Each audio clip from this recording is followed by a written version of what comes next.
Welcome to part 1 of the Lexi VFX Intro to DMX for Unreal Virtual Production. Starting off, we'll be covering what DMX is and how it is used.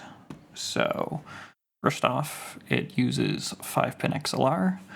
3-pin XLR exists because manufacturers are cheap, but it is an unholy abomination in violation of DMX spec and should not exist. Not to be confused with XLR mic cable, which is a very real and serious issue at shows when the build crew mixes mic cable in with the DMX cable, and some but not all of your fixtures mysteriously don't work, or worse, work only intermittently.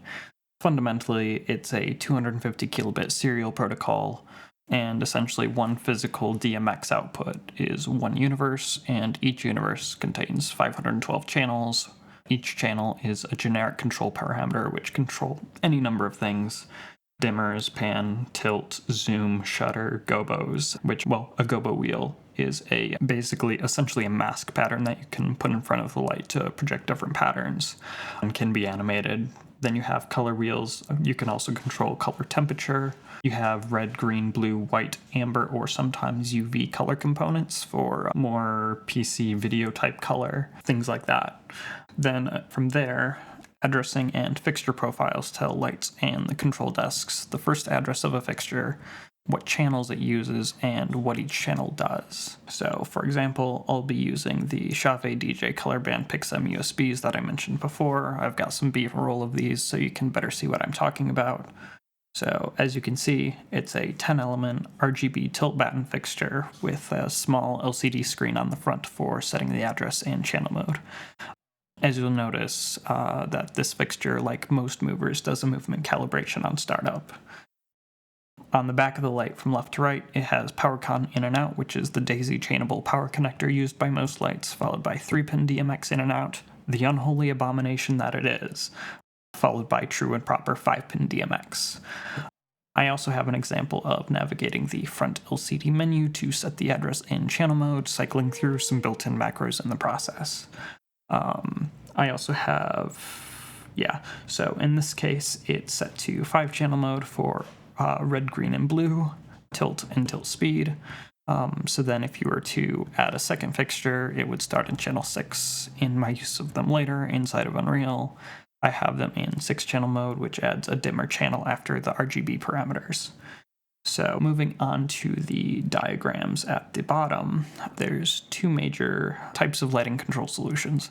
The first is downloadable software for your PC, such as MA.2, as well as MA on PC in various flavors, Obsidian Onyx, Champsys Magic Q, and others. These are used either with a USB DMX dongle that takes in USB and outputs either 5-pin or 3-pin DMX. However, it is easy to convert between those two. Alternatively, instead of a USB DMX dongle, an Ethernet ARTnet node, which is what Unreal requires, may be used, such as a DMX King eDMX1 Pro as shown, and those can output either 3-pin or 5-pin and come in both flavors, but crucially those take in ARTnet or serial ACN as input. Those are IP-based implementations of DMX. Some models of ARTnet nodes also even take Power over Ethernet, otherwise known as PoE, if you're coming from the enterprise networking world. And the second major category of lighting control are standalone consoles, ranging from $100 to $200 for the Chave Obey series, offering only a handful of DMX channels, less than a full universe, ranging upwards of $70,000 or more for the largest lighting desks for large concerts, festivals, and events, which can output multiple universes of physical DMX, as well as offer several network ports for communicating with, for example, MA network processors to process and license additional parameters than the console itself can handle, as well as also using those Ethernet ports for communicating with ARTnet nodes, which are likely hundreds of feet away on large shows and may sometimes require a fiber run to reach far enough. Ultimately, though, the end goal is the same, with a controller of some kind, eventually generating a DMX signaled output to lights. However, some lights, such as sky panels, have Ethernet to speak ARTnet natively. Likewise, if you have multiple runs of lights in the same universe, which would be inconvenient to daisy chain, DMX splitters or multiple ARTnet nodes listening on the same universe ID can be used to have multiple cable runs to use the cable run more efficiently even within the same universe.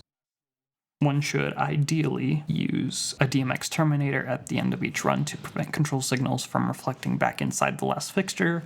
Without getting into the electrical engineering detail, this is established best practice. However, it is less necessary on fairly small setups and does not apply if you're using ArtNet over Ethernet directly to fixtures, for example. Also, lastly, you might be wondering why I drew a panini press instead of going through the additional effort to draw an MA3.